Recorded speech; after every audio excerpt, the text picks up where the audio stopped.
Hi everybody, welcome to the Top 2 Inches of Sport podcast with me, Anthony Sheriff. This is a podcast about something that's always fascinated me, the mindset required to succeed in elite level sport. On this podcast, I'm going to talk to people who I really look up to in the world of sport and try to find out how they deal with the highs and lows that come with consistently striving for success in the unforgiving environment of elite sport. This week I spoke to European Tour and PGA Tour sports psychologist Lee Crombleholme. Golf is such a mentally demanding sport, and Lee has worked with some of the top names in golf down the years to help them improve many parts of their mental game. In this episode I give Lee lots of different scenarios that golfers may find mentally challenging, and he talks me through how he would advise a golfer in these scenarios. The advice Lee gives is not only applicable to top PGA Tour golfers but club golfers as well, so if you're a golfer yourself, hopefully Lee's advice might help you improve your game. I really enjoyed this one, and hopefully you do as well. So here's this week's episode of the Top 2 Inches of Sport with European Tour and PGA Tour sports psychologist Lee Crombleholme.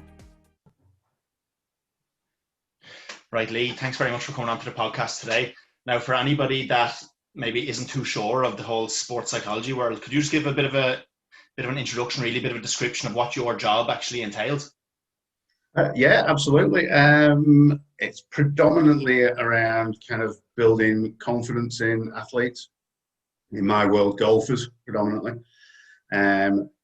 increasing their focus, so making sure that they're focused on the right things and kind of learning to deal around, the stuff that they don't want to be focused on, being motivated in the correct way.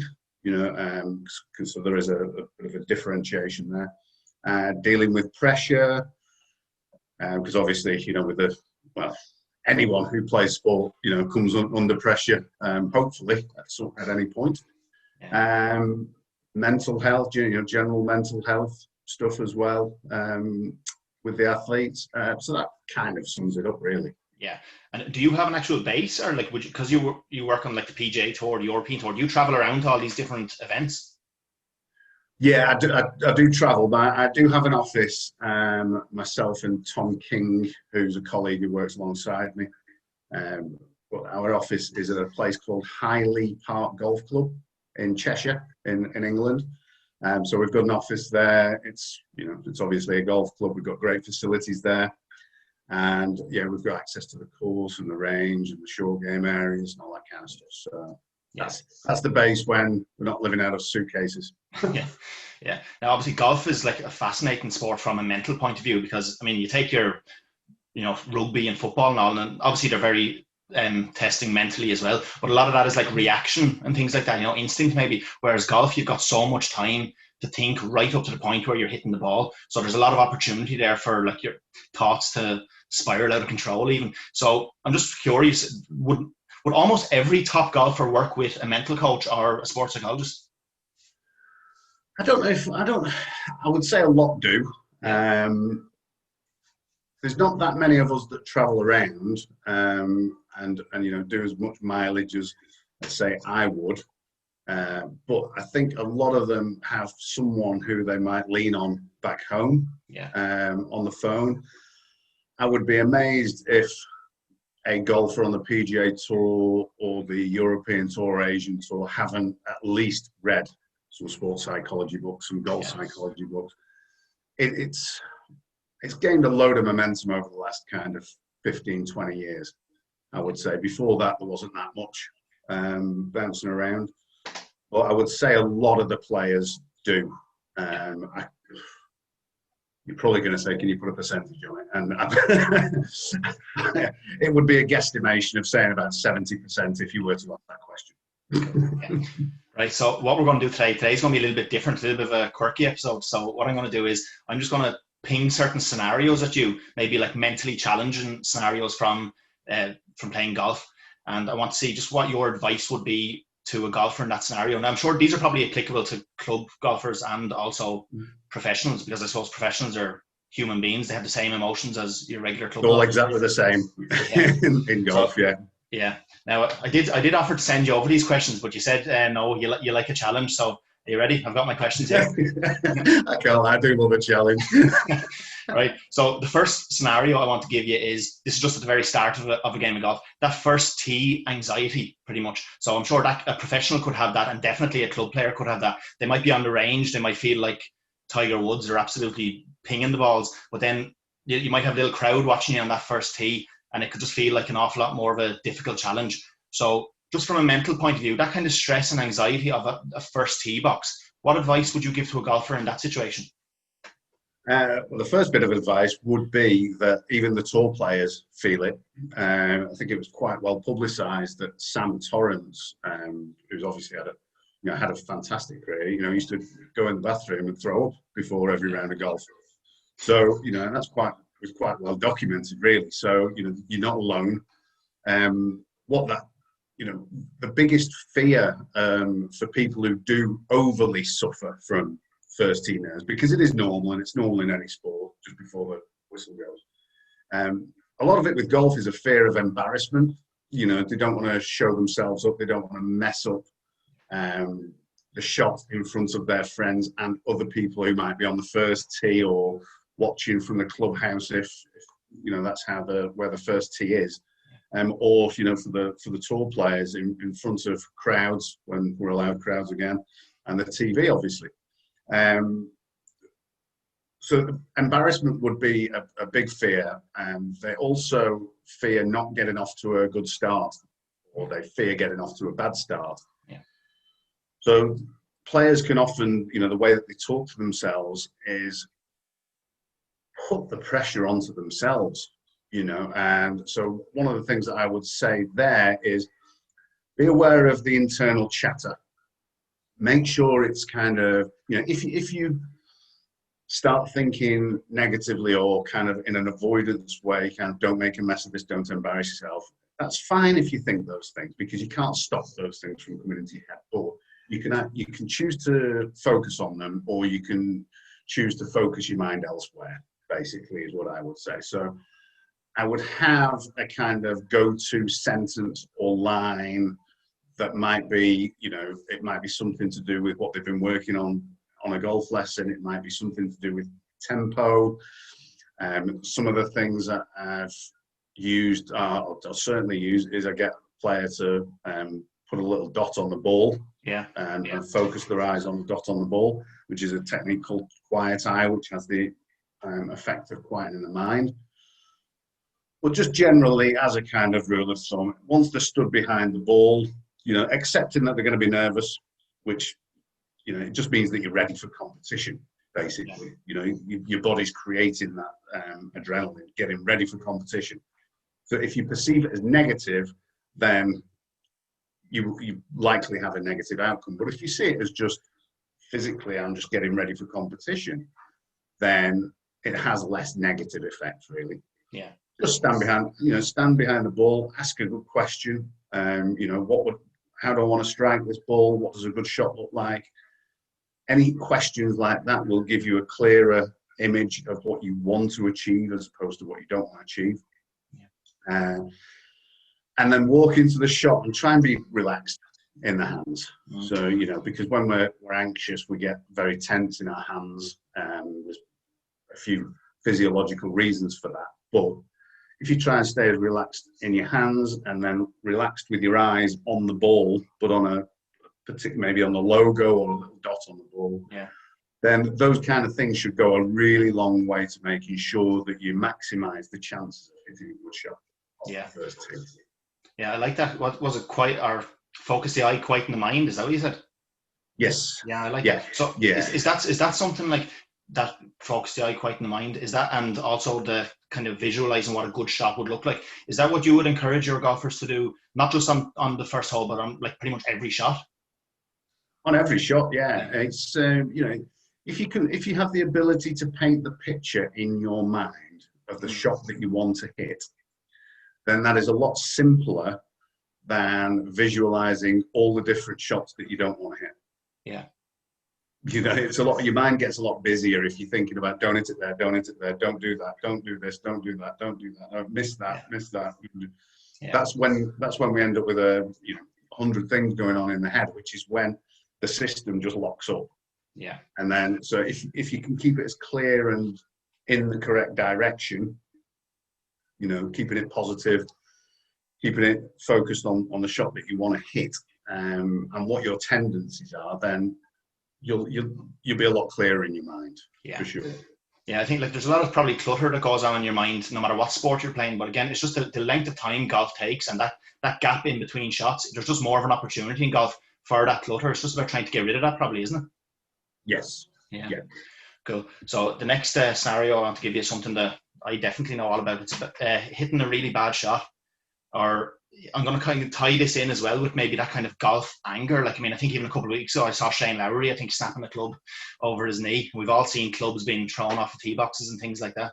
So in terms of what advice would you give to a golfer? Because like everyone is going to hit a bad shot, but a lot of times golfers they do seem to focus, don't they, on a bad shot, but then they hit loads of good shots and probably don't focus quite as much on the good shots they've hit. But that one bad shot can spiral the mind in a negative way. So in terms of, I'll probably tie those two things together, that kind of golf rage, if you like, and just dealing with a bad shot. What would you say to a golfer there? I mean, I was on the phone to one of my guys who's playing at the Irish Open this afternoon, about this. You know, he was on the range. You know, he was just on the range apparently. You know, yesterday, hit kind of 15 great shots, no reaction. And then he hit a bad shot, and then he reacted to it. And it's like, how many times have we spoken about this? What I want, you know, in an ideal world, obviously, you know, whenever you hit a good shot, you really maximize your emotional reaction to that. Mm. If you do that, then the confidence will build, and it's a really good thing to focus on.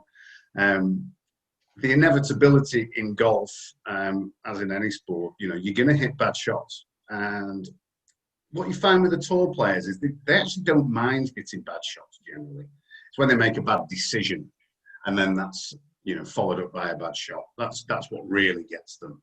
You know, and I don't recall seeing Shane snap a club on.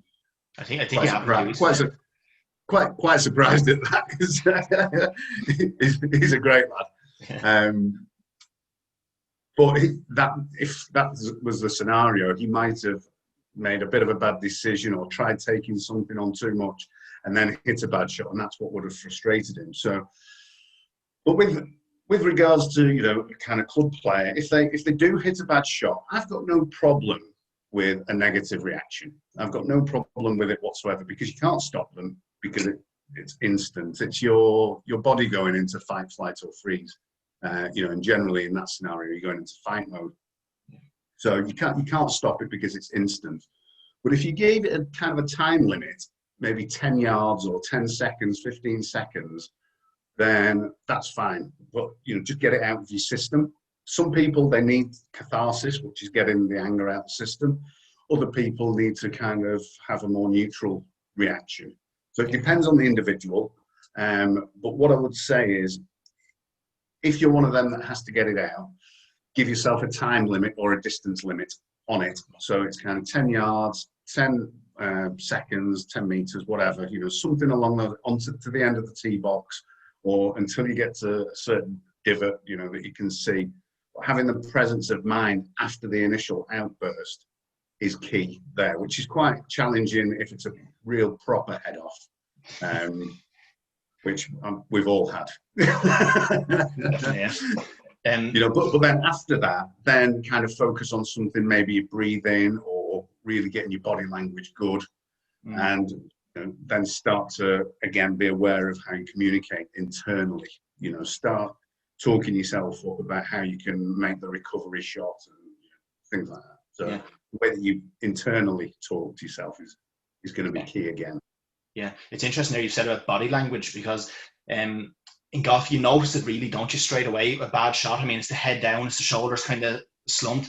Like golf, like you probably don't think about associate body language with golf as much as, say, like combat sports. Like you don't see boxers going together with their shoulders slumped. It's all that chest out, that bravado. Would you kind of would you talk to your golfers about that? Like maybe don't slouch the shoulders, maybe like even little simple things like keeping your shoulders back, would that be something you would discuss with a golfer? 100%, yeah. It's, you know, it is different. You know, it's like in tennis, your combat sports, you know, you got one against one, and you don't want to be seen to be having negative posture there. But, you know, as a golfer, you know, in tournament play, you're generally playing with two other guys. So why should you want to show the other two competitors a negative posture, or someone on the next fairway, or, you know? But even more important than that, it's how you feel yourself. Yeah.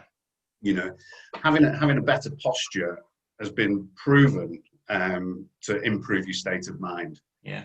You know, there was a really famous old psychology test. At the moment, his name escapes me because I'm still a little bit jet lagged from the US Open, but because my mind's gone a bit mush.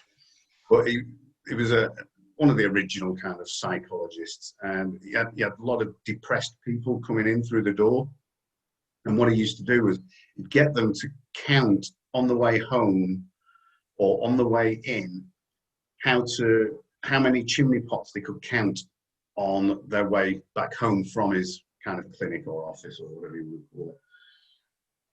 And he thought it would just keep the minds occupied and away from the negative. But he found that because they were counting chimney pots, their posture was really good, and it had a massive impact on their negativity, and it really helped them. And he eventually figured out that this was one of the things, you know, that was helping them sort out their negativity, which was their body language. Yeah. You know, and Fred Couples used to, you always get an image of Fred Couples, those of us that remember him playing, of kind of walking down the fairway like this.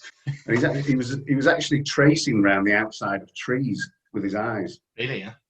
Yeah, but he was doing it to manage his body language, and he's known as one of the most carefree, kind of relaxed golfers out there.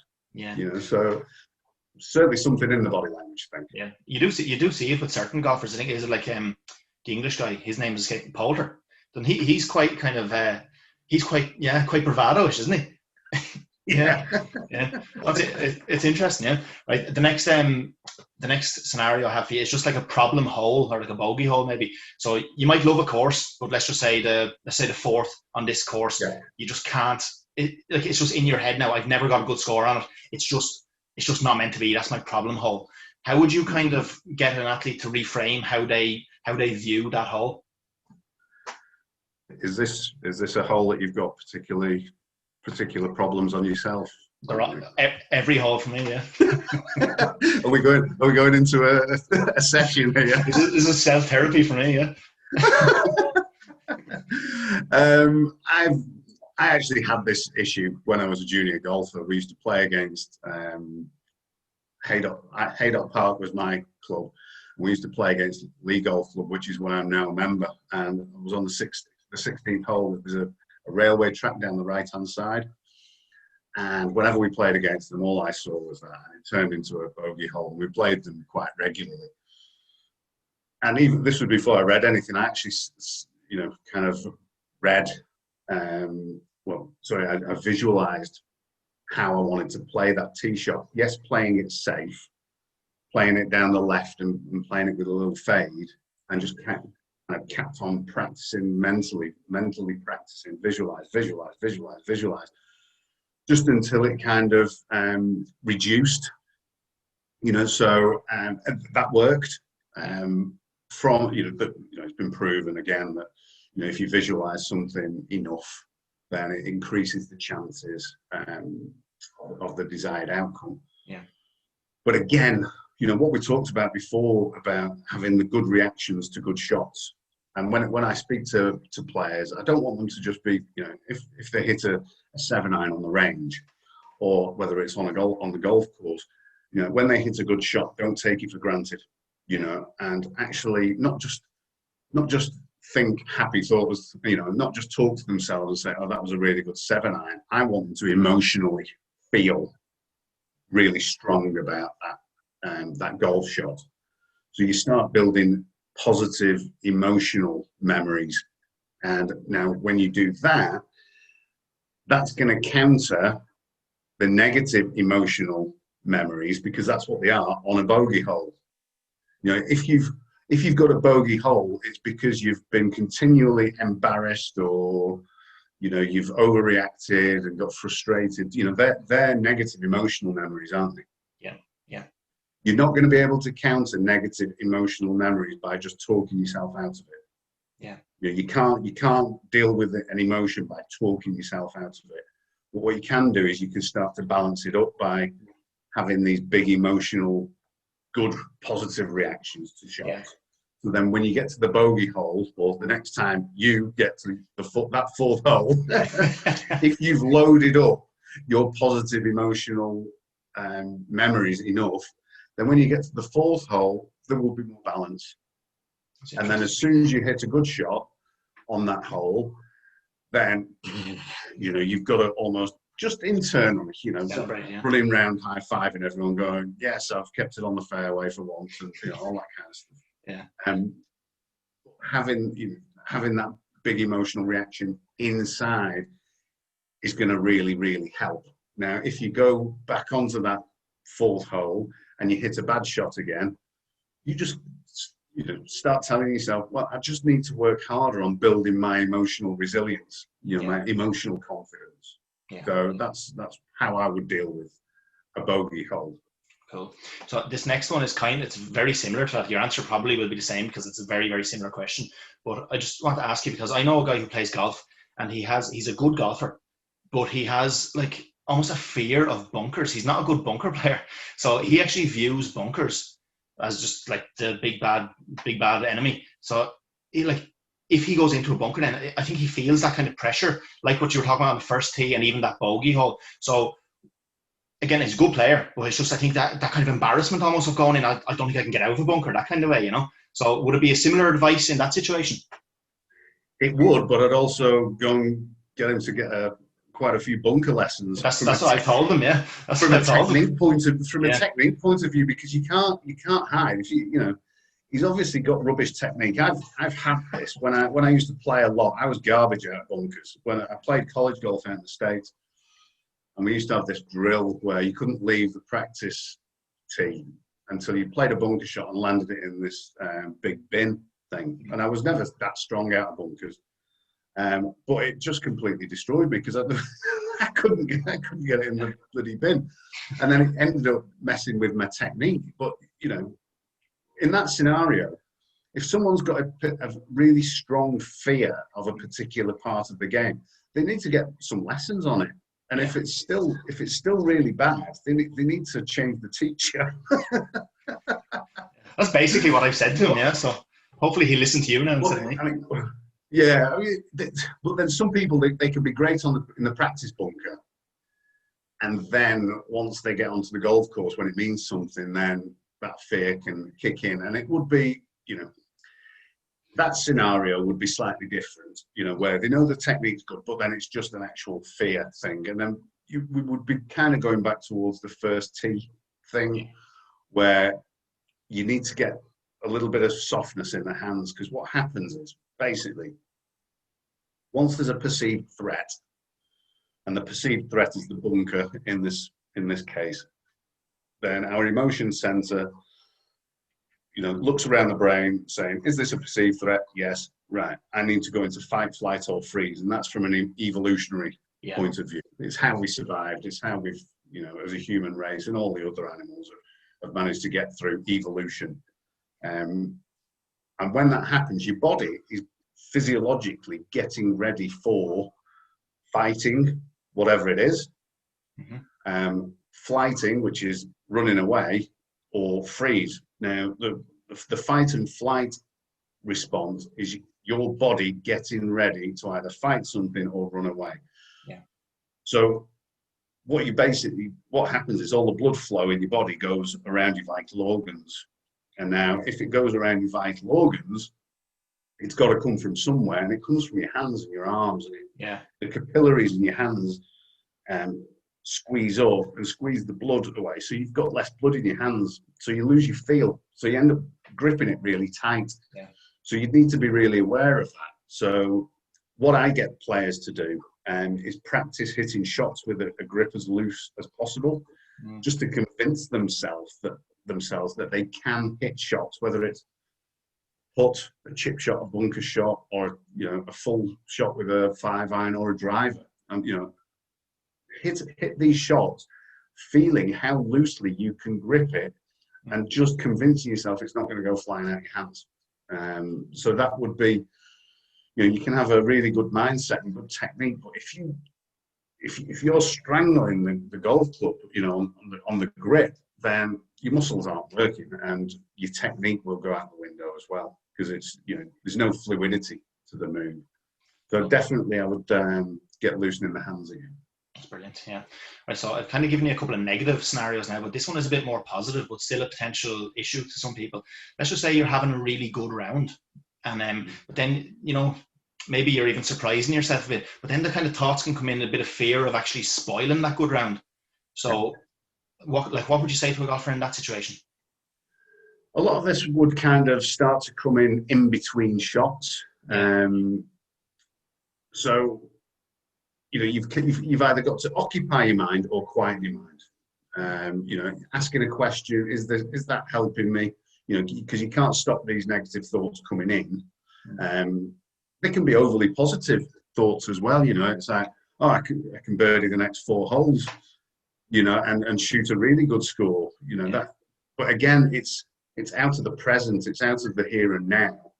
So your mind's not fully focused on what that next shot. So doing something simple like managing your breathing. There's certain breathing techniques that will quieten the brain down. One of the best ones that I recently picked up on was if you breathe in twice through your nose quite quickly, hold, and then exhale through your nose to the count of about 4, has the effect of firing calming hormones, and all the internal stuff there. Also, chatting to your playing partners, actually, if you notice that internally your mind's starting to race, then start to get more external. You can give it the Freddie Couples kind of tracing around the trees or counting the chimney pots. Just as simple as focusing on how your feet are feeling on the ground, as a distraction technique. Yeah. Things like that. And also, you can kind of make your vision go really wide, so you start taking in a lot of peripheral vision. That's also been noted to actually calm anxiety, which is perfect for a golfer because no one would see them doing it, and it's quite simple to do. The challenge with all these kind of things is remembering to do them. So, and it really is. If you're feeling anxious, what I do is I get players to pre-round write 3 or 4 things down and just have some notes to have a little look at. Yeah. So you're talking there about staying in the moment, pretty much. Now, a lot of golfers, like the ones you would have worked with, they'll be aiming to win tournaments now. So would you not talk, because you hear about people saying don't be outcome driven, don't be focused too much on the end line, and that kind of ties back into my previous question about maybe worrying that you're going to ruin a good score. So would that be an advice to a golfer? Don't almost try forget about the outcome, so it's just on the next shot. It is definitely a way that I talk to players, but I still want them to be competitive. And so underlying this, we talk about motivational orientation, and I think when we first started the conversation, we talked about what sports psychology is, and I said one of the things is about motivation, but also about why someone is motivated, what type of motivation they have. So we've got this kind of mastery versus ego. Motivational orientation, which is a psychobabble way of putting it. Psychobabble way of putting, why is it, what is it that motivates you? Is it chasing an outcome or is it chasing a process? And now most players who come to me, very few golfers will come to me and go, wait, I'm playing fantastic. I just really want to stay in this spot. So, I don't think it's really ever happened. Yeah. Everyone comes to me going, I'm struggling a bit with this, you know, it could be anything. I just want to get better on this little bit, and then we can start to build momentum. And I get them to fill in a form, mastery versus ego feedback form, which will highlight whether they are process focused or outcome focused. And invariably, most of them are moving over towards the outcome or the ego side. And then we start to systematically get them to focus more on the process side and mastery side, getting them to highlight 2 or 3 of these individual items, you know, breaking it up into more manageable chunks and getting themselves to feedback to themselves. So in an ideal world, it would be process focused, it would be control the controllables, all these kind of little sports psychology cliches, but there's a reason why they're cliches, you know, it's because they work. Definitely, yeah.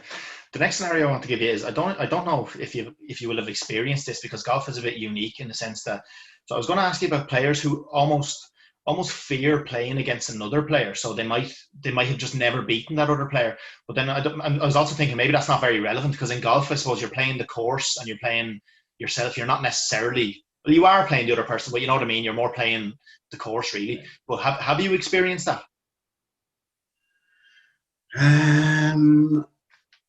I don't think well, I will have done. 100% I will have done. I know Ernie Els was always kind of fearful of Tiger, wasn't he? I think that was kind of well documented. I think Tiger put the fear of God up most players when they saw his name coming up the leaderboard, you know, because he was just, well, and still is, just so good. Yeah. You know, I'm sure Nicholas had that effect when the players saw his name creeping up the leaderboard. So I think it definitely does happen. In and out, you know, when you said, well, it's just a player against the golf course. Well, I'll tell you, I wish that was true, because you know, players are always they're always competing against each other. There's certain players who will look out for other players' names. They might have a little bit of a nemesis. Other players use it as motivation. I know one of my guys recently, who I can't name, but one of the other players who he was playing with was heard saying that he really wanted to beat my guy. Yeah. And my guy just kind of laughed and thought, right, okay, I'll show you. Yeah. So it goes on. It definitely goes on, especially out on the, you know, on the European tour and PGA tour, because there's on the European tour, there's a lot of banter goes on between the players. Yeah, definitely. Not so much on the PGA tour. I want to ask just about staying focused, because it's not like a 90-minute football game where you've just got 2 sets of 45. Like a game of golf can go on for a few hours. It can be very long. Now that can be very mentally taxing and draining to be so focused for so long. Would you ever kind of encourage a golfer maybe just to tune in just the minute before he shoots or whatever? Or what I'm trying to say is, like, those gaps in between shots, would you almost advise him to not be too intensely focused in that time? Absolutely, yeah. You can't. As humans, we only really have a capability of focusing for something for about 20 minutes, you know, as a rough guide. Yeah. So, you know, to get someone to try and concentrate for between 4 and 5 hours, it's not going to happen. I know, kind of in motor racing, they've kind of trained themselves up to focus for a lot longer. But definitely in golf, you know, kind of switching on for the shot and then letting the concentration reduce a little bit, you know, by chatting to their playing partners, having a look around the trees and all those kind of things. You know, it kind of goes in waves. So, you know, you only have to concentrate for kind of a minute per shot. You know, when it would all pan out, it would work out to be about 45 minutes. Yeah. During a round of golf, you know, because, you know, obviously you get some shots where they're just tap-ins, so you don't really need to concentrate that much on those. You know, it's just like kind of this.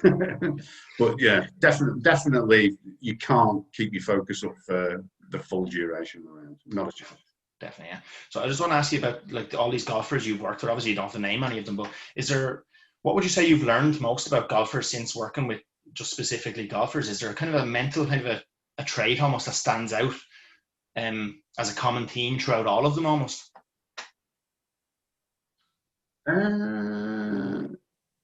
They work hard. Yeah. They certainly work hard.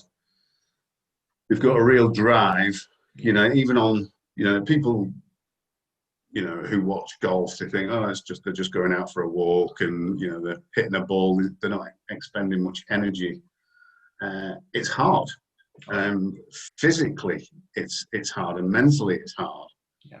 The walking kind of 4 or 5 miles, having an explosive shot, every kind of however many minutes, and they're at, not all the courses are flat, but they're hitting shots beforehand, they're hitting shots afterwards.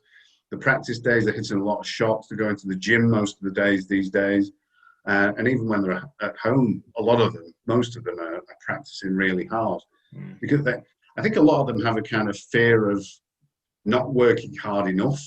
Yeah. So that kind of almost a fear of not working hard enough drives them on to work harder, because they fear that the other guy who plays professionally down the road is out there working. So they need to work, but what they do need to do is work clever. They need to make sure that they work on all areas of the game, which generally they kind of do. But players will often gravitate to their favourite parts of the game. So say they're really good at putting. You'll find them on the putting green more than the driving range, and vice versa. Those kind of things. But underlying traits, they all have anxieties, like a club player would. They all fear embarrassment, like a club player would. They're human beings. They're just better. They just do things better. Like they focus better on a shot. Technically, they're better. Those kind of things. So I wouldn't say there's any underlying trait other than drive. And kind of really single-mindedness of what they want to achieve. That's brilliant. Look, I finish up with 2 questions on it that I ask everybody. So it's your turn now. I'll be interested to hear what you say. So the first one is, what athlete in the history of sport, and it doesn't have to be from golf, it can be from any sport, would you admire most from a mindset or a mentality point of view, and why? I think Michael Jordan's will to win, will to perform is second to none. I always thought Annika Sorenstam was, if we were going down the golf route, was just phenomenal as a golfer. I mean, obviously you can go Tiger. I would say out of everyone, probably Michael Jordan, because he just dominated his sport. Yeah. For so long, and I've not even watched the documentary that's on Netflix. I've not watched it yet, and I really need to. Yeah, Jordan is actually the answer for quite a few people on that question. I think it's because of that documentary is so fresh. But when you do watch it, it's just an incredible mindset. Yeah. I used to follow the basketball because I played college golf in America in the early 90s, so I used to follow a bit of the basketball, and that's where I get that from. And him and Scottie Pippen, and that kind of scenario and time frame.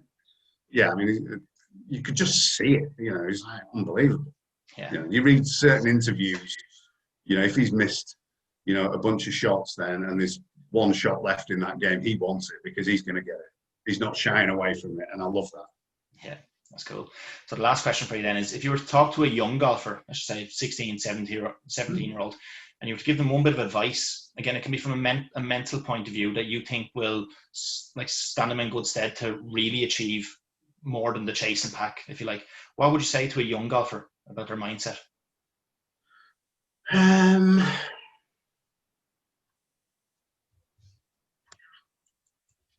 It's a good question because there's so many different answers I would give. But if you would kind of, I would make sure that they practice the short game. Would be 2 things, from a motivation point of view. Learn to hit it far, obviously, especially at the moment. learn, really work on the short game. But the biggest one from a mental point of view would be to appreciate your good shots, but make sure that for the rest of your career that you appreciate your good shots. Because as a junior, and I remember, I started when I was 16, I used to love hitting shots, loved hitting the good shots. But then once you get to a certain level, not necessarily single figures, but kind of category 1. So if you like 4, 3, 2, 1 handicap and beyond, then you kind of start taking good shots for granted. And it's something that I see on, the European Tour and PGA Tour quite a bit. And if there's one thing I would say is never take the good shots for granted. There's a reason why Tiger used to go like that, or still does, whenever it's a good shot and spins the club. He is loving the golf shots. And I swear to God, I've never seen anyone love hitting golf shots as much as Tiger. Yeah. There might be something in that, because he's not had a bad career and he's still going. He's done all right, yeah. I thought you were going to say that your advice will be to give Lee Crombleholme a ring and he'll help them out. If they're 16, by the time they turn professional, I'm hoping to have retired. Brilliant. Okay, that's all the questions I have for you, but it was brilliant talking to you. So thanks very much for coming on to the podcast. Really appreciate it. No problem, Anthony. Thanks for your time. Thanks for the invite. No problem. Thanks. Big thanks to Lee Crombleholme for coming on the podcast this week. He's the first actual sports psychologist I've had on the podcast, and that's something I'm looking to do every few weeks now, is to get a sports psychologist on who works specifically within a specific sport, and just give them a few different scenarios and see how they would advise their athlete to deal with those scenarios from a mental point of view. Now, obviously Lee is specific to golf. He's worked with some top level golfers, so it was brilliant to hear his advice, because I think it's applicable not just to top European Tour, PGA Tour golfers, but it's also applicable to just regular, club golfers. So if you're a golfer yourself and you were listening, hopefully some of the advice Lee gave today can help improve your game a little bit. So big thanks, Lee, and thanks everyone for watching. See you next week.